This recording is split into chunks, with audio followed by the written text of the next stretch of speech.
శివుణ్ణి కూడా శనిదేవుడు వదలలేదా? బిల్వపత్రం ఇంతటి గొప్పదా? ఒకసారి శనిదేవుడు కైలాసానికి విజిట్ చేస్తారనమాట. అప్పుడు శివుడు శనిదేవుడిని అడుగుతారంట, నీవు నన్ను పట్టి ఉండగలవా అని.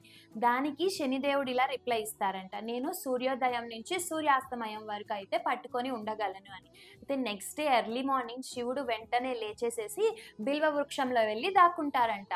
మొత్తం రోజంతా అక్కడే ఉండి సాయంత్రం సూర్యాస్తమయం అయిన తర్వాత తిరిగి వస్తారంట. నెక్స్ట్ డే శనిదేవుడు శివుడి దగ్గరికి వచ్చినప్పుడు, నీవు నన్ను పట్టుకోలేకపోయావు కదా అంటారంట.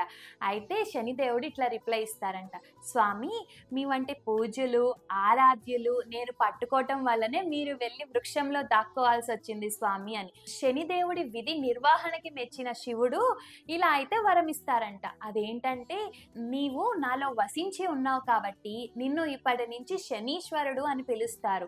పైగా ఎవరైతే బిల్వపత్రాలతో నన్ను పూజిస్తారో వారికి నీ నుంచి అంటే శని నుంచి వచ్చే దోషాలు తొలగుతాయి అని అయితే వరం ఇస్తారంట.